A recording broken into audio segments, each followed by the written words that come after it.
Hello বন্ধুরা, সবাই কেমন আছো? আশা করি খুব ভালো আছো। আজকের থেকে তোমাদের ভৌতবিজ্ঞানের আরো একটা নতুন প্লেলিস্ট স্টার্ট হলো, যেখানে তোমাদের ভৌতবিজ্ঞানের যে সমস্ত চ্যাপ্টারগুলোতে প্রবলেমেটিক কোশ্চেন আসে তোমাদের মাধ্যমিক এক্সামে, সেই সমস্ত চ্যাপ্টারের উপরে প্রবলেমেটিক কোশ্চেনগুলো নিয়ে আমরা আলোচনা করব এই প্লেলিস্টে। তো কাজেই এই প্লেলিস্টটাও একটা গুরুত্বপূর্ণ প্লেলিস্ট হতে চলেছে সেই সমস্ত দর্শক বন্ধুদের কাছে যারা এবছর মাধ্যমিক এক্সাম দেবে। শুধু এবছর বলে না, এর পরের বছরও যারা মাধ্যমিক এক্সাম দেবে তাদের জন্য এই প্লেলিস্টটা ইম্পর্টেন্ট হতে চলেছে।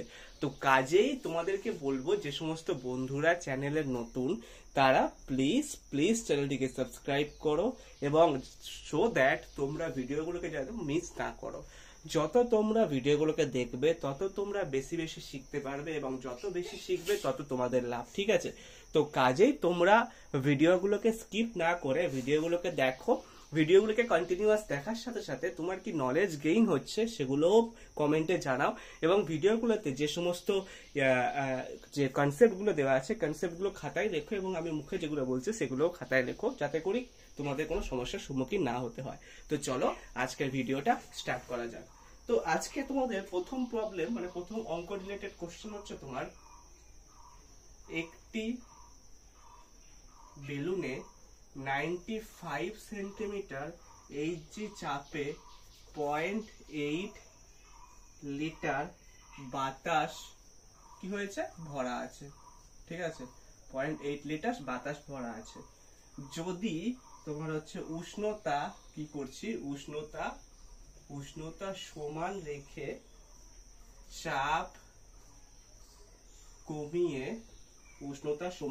চাপ কমিয়ে 76 সেন্টিমিটার এইচজি তে আনা হয়, তবে ওই বাতাসের আয়তন কত হবে? ঠিক আছে? তো এই যে কোশ্চেনটা, এটা একটা তোমাদের প্রবলেমেটিক কোশ্চেন। যেখানে কি বলছে, যেখানে বলছে যে একটি বেলুনে 95 সেন্টিমিটার পারস্তম্ভের চাপে 0.8 লিটার বাতাস ভরা আছে। যদি উষ্ণতা সমান রেখে চাপ কমিয়ে 76 সেন্টিমিটার এইচজিতে আনা হয়, তাহলে ওই বাতাসের আয়তন কত হবে? তাহলে এটা কোন সূত্র প্রযোজ্য হচ্ছে? আশা করি তোমরা বুঝতে পারছো যে এটা থেকে তোমাদের হচ্ছে প্রযোজ্য হচ্ছে বয়েলের সূত্র। তাহলে কি লিখবে, গিভেন মানে দেওয়া আছে, প্রদত্ত তোমার বেলুনের চাপ পি কত আছে, 95 সেন্টিমিটার এইচজি, পি1 প্রথমে। আর ভি1 কত আছে, ভি1 হচ্ছে তোমার 0.8 লিটার। এবারে উষ্ণতা সি থেকে কি করছো, চাপটাকে কমাচ্ছ, কমিয়ে পি2 কত করছো, পি2 করছো 76 সেন্টিমিটার এইচজি, এবং তোমার ভি2 কত হবে, ভি2 তুমি জানো না। এবারে বয়েলের সূত্র অনুযায়ী তুমি কি জানো, বয়েলের সূত্রানুযায়ী তুমি জানো P1 V1 equals to P2 V2। এটা তো তোমরা নিশ্চয়ই পড়েছো বয়েলের সূত্র অনুযায়ী, আমি তোমাদেরকে পড়িয়েছি। এই যে পয়েন্টটা P1 V1 equals to P2 V2, মানে যখন হচ্ছে তোমার একাধিক মানে একই, মানে যখন হচ্ছে তোমার কি বলছে, উষ্ণতার পরিবর্তে উষ্ণতাকে সমান রেখে তোমার হচ্ছে, যদি উষ্ণতা এবং বস্তুর ভরকে সমান রেখে যদি তোমার চাপ কমানো চাপ বাড়ানো হয়, সেক্ষেত্রে মানে রিলেশন কি হয়, সেক্ষেত্রে তোমার হচ্ছে P1 V1 equals to P2 V2 equals to constant. এটা তোমরা সবাই জানো। তো এটা হচ্ছে তোমাদের empirical correlation, P1 V1 equals two empirical correlation বলছি, সরি, এটা তোমাদের equation P1 V1 equals to P2 V2। তো এখানে তোমরা এবারে মানটা বসাও। এখানে তোমরা P1 জানো, তো P1 কত, P1 হচ্ছে তোমার 95 সেন্টিমিটার এইচজি। V1 কত, V1 হচ্ছে তোমার 0.8 লিটার। P2 কত, P2 হচ্ছে তোমার 76 সেন্টিমিটার এইচজি। V2 তুমি জানো না। এবারে V2 ইকুয়ালস টু কি হবে, 95 ইন্টু 0.8 ডিভাইডেড বাই 76। ঠিক আছে? এবারে 95 ইন্টু 0.8 ডিভাইডেড বাই 76, এই যে এটা রয়েছে, এবারে তোমরা এটাকে ক্যালকুলেশন করো। এটাকে তোমরা যদি ক্যালকুলেশন করো তাহলে তোমরা কি পাবে, তোমরা পাবে যে তোমাদের এক্সপেক্ট মানে তোমাদের যে V2 হবে সেটা হবে কি 1 লিটার, 1 লিটার। তার মানে তোমরা কোশ্চেনের অ্যান্সার কি পেলে, তোমরা কোশ্চেনের অ্যান্সার পেলে যে একটি বেলুনে 95 সেন্টিমিটার পারস্তম্ভের চাপে যদি 0.8 লিটার বাতাস ভরা থাকে, এবং যদি উষ্ণতা সমান রেখে চাপ কমিয়ে যদি 76 সেন্টিমিটার পারস্তম্ভতে আনা হয়, তাহলে ওই বাতাসের আয়তন 1 লিটার হবে। কারণ কি, কারণ বয়েলের সূত্র অনুযায়ী যদি গ্যাসের চাপ এবং তার হচ্ছে আয়তনের সাথে ব্যস্ত অনুপাতে থাকে, অথবা গ্যাসের আয়তন গ্যাসের চাপের সাথে ব্যস্ত অনুপাতে থাকে। তার মানে একটা বৃদ্ধি করলে একটা হ্রাস পাবে। যদি চাপ বৃদ্ধি করো তাহলে সেক্ষেত্রে আয়তন হ্রাস পাবে, আর যদি চাপ কম করো তাহলে সেক্ষেত্রে আয়তন বৃদ্ধি পাবে। তাহলে এক্ষেত্রে কি হচ্ছে, এক্ষেত্রে তোমরা চাপ কম করছো, তার মানে আয়তনটা বৃদ্ধি পাবে। বুঝা গেল? এটা গেল তোমাদের প্রথম কোশ্চেন। ঠিক আছে, এবারে আরো একটা এবারে তোমাদের দ্বিতীয় কোশ্চেন আমরা লিখবো। ঠিক আছে, চলো। তো তার আগে এটাকে ইয়েস করতে দাও। এরকম একটা প্রবলেমেটিক কোশ্চেন তোমরা পেলে। ঠিক আছে, এবার সেকেন্ড প্রবলেমেটিক কোশ্চেন নিয়ে আমরা আলোচনা করবো। আশা করছি তোমাদের মানে বুঝে যাচ্ছে যে কিরকম টাইপ কোশ্চেন তোমাদের আসতে চলেছে। তো সেকেন্ড প্রবলেমেটিক কোশ্চেন কি আছে? সেকেন্ড প্রবলেমেটিক কোশ্চেন আছে স্থির চাপে 0 ডিগ্রি সেন্টিগ্রেড থেকে 35 ডিগ্রি সেন্টিগ্রেড উষ্ণতা বৃদ্ধিতে কোনো গ্যাসের আয়তন 1 লিটার থেকে বেড়ে কত হয়েছে? বেড়ে হয়েছে তোমার 1.128 লিটার। ঠিক আছে, 1.128 লিটার হয়েছে। ঠিক আছে, বেড়ে তোমার হয়েছে কত? 1.182 লিটার। তো এবারে এর থেকে পরম শূন্যের মান সেলসিয়াস স্কেলে নির্ণয় করো। এই কোশ্চেনটা একটু জটিল আছে, কোশ্চেনটাকে ভালো করে দেখো। কোশ্চেনটা বলছে যে স্থির চাপে 0 ডিগ্রি সেন্টিগ্রেড উষ্ণতা থেকে 35 ডিগ্রি সেন্টিগ্রেড উষ্ণতা বৃদ্ধিতে কোনো গ্যাসের আয়তন 1 লিটার থেকে বেড়ে 1.182 লিটার হয়। এবারে পরম শূন্যের মান সেলসিয়াস স্কেলে, পরম শূন্য উষ্ণতার মান কি করে সেলসিয়াস স্কেলে নির্ণয় করতে হবে। তার মানে পরম শূন্য উষ্ণতার মান কত? পরম শূন্য উষ্ণতার মানকে আমরা নেগেটিভ মানে -3 ডিগ্রি সেন্টিগ্রেড মনে করি। ধরে 0 ডিগ্রি সেন্টিগ্রেড ইকুয়ালস টু কি হবে? টি কেলভিন হবে। এবার 35 ডিগ্রি সেন্টিগ্রেড ইকুয়ালস টু কি হবে? তোমার হচ্ছে 30 টি প্লাস 35। এবারে তারপরে তোমার প্রাথমিক উষ্ণতা কত জানো? T1 equals to T kelvin এবং V1 ইকুয়ালস টু 1 লিটার, আর T2 equals to T plus 35 kelvin এবং V2 ইকুয়ালস টু তুমি জানো কত? 1.128 লিটার। এবার এখানে তোমার ফর্মুলা বসিয়ে তোমরা পরম শূন্য উষ্ণতার মান পেয়ে যাবে। ঠিক আছে, ব্যাপারটা কিছুই না। ধরো মানে বেসিক্যালি পরম শূন্য উষ্ণতার মান -T ডিগ্রি সেন্টিগ্রেড। ঠিক আছে, এবারে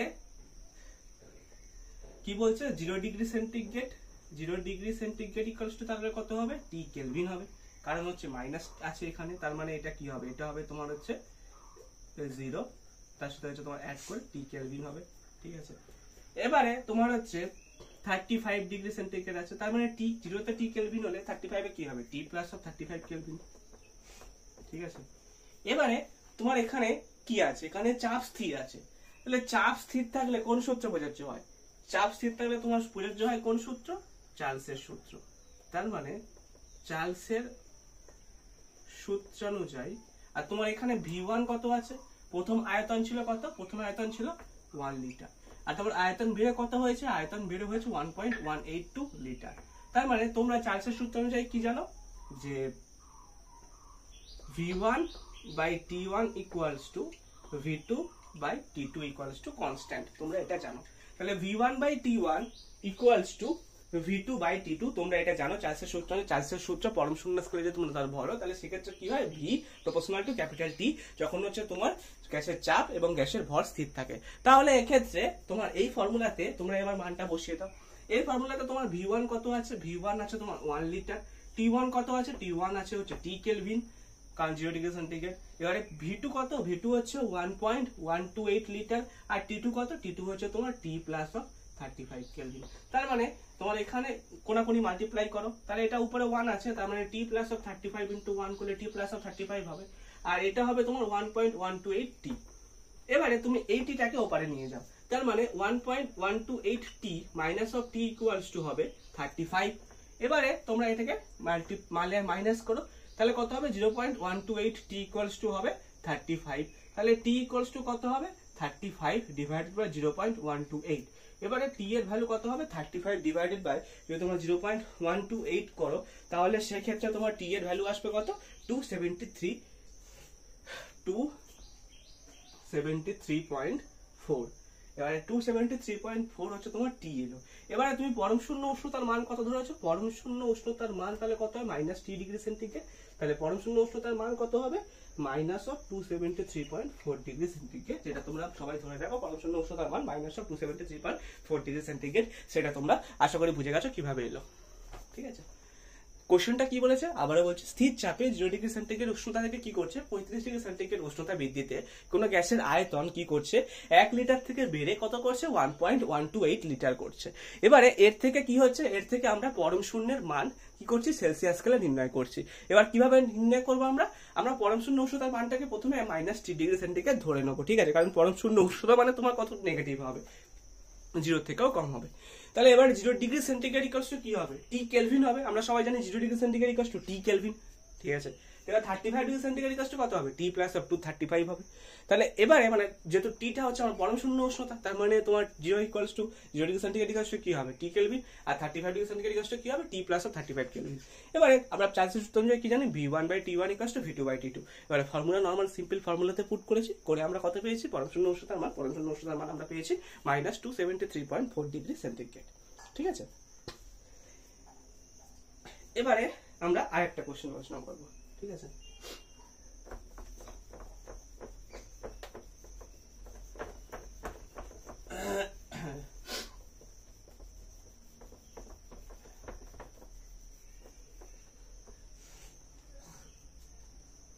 তিন নম্বর কোশ্চেন কি বলছে যে 0 ডিগ্রি সেন্টিগ্রেড উষ্ণতায় কোন গ্যাসকে উত্তপ্ত করলে গ্যাসের চাপ ও আয়তন কি হচ্ছে উভয় দ্বিগুণ হয়। ঠিক আছে, উভয় দ্বিগুণ হয়। যদি উভয় দ্বিগুণ হয় তাহলে সেক্ষেত্রে গ্যাসের কি হচ্ছে চূড়ান্ত উষ্ণতা কত হবে। ঠিক আছে, তাহলে এটা একটু ভালো করে দেখো, এখানে কি বলছে, এখানে বলছে যে 0 ডিগ্রি সেন্টিগ্রেড উষ্ণতায় কোনো গ্যাসকে উত্তপ্ত করলে গ্যাসের চাপ এবং আয়তন কি হচ্ছে উভয়ই দ্বিগুণ হচ্ছে। তাহলে গ্যাসের চূড়ান্ত উষ্ণতা কত হবে। তার মানে তোমরা এখানে আশা করছি বুঝতে পারছো যে এটা তোমরা কিভাবে করবে। তাহলে এখানে কি আছে, এখানে প্রদত্ত দেওয়া আছে টি কত আছে 0 ডিগ্রি সেন্টিগ্রেড, এটাকে তোমরা কি বলবে, এটাকে তোমরা হচ্ছে তোমার মানে সেলসিয়াস স্কেল থেকে কেলভিন স্কেলে কনভার্ট করে দাও। তাহলে টি ইকুয়ালস টু 0 ডিগ্রি সেন্টিগ্রেড মানে হচ্ছে তোমার 0 প্লাস অফ 273, তার মানে 273 কেলভিন। ঠিক আছে, এবারে গ্যাসের চাপ ধরো P1 ইকুয়ালস টু P আর V1 ইকুয়ালস টু V। ঠিক আছে, এবারে চাপ পরিবর্তন করে P2 হলে P কত হবে 2P হবে, আর V2 হলে কত হবে 2V হবে। আর টিটা তোমরা T1 ইকুয়ালস টু তোমাদের দেওয়া আছে, এবার T2 তোমরা জানো না। এবারে P1 V1 T1 আছে, P2 V2 T2 আছে। তার মানে এটা কি, এটা হচ্ছে বয়েল এবং চার্লসের সমন্বয় সূত্র। তার মানে বয়েল ও চার্লসের সমন্বয় সূত্রানুযায়ী পাই P1 V1 by T1 equals to P2 V2 by T2। তাই তো, এটাই তো আমরা পাই না, যে P1 V1 by T1 equals to P2 V2 by T2 Boyle এবং চার্লসের সমন্বয় সূত্র অনুযায়ী।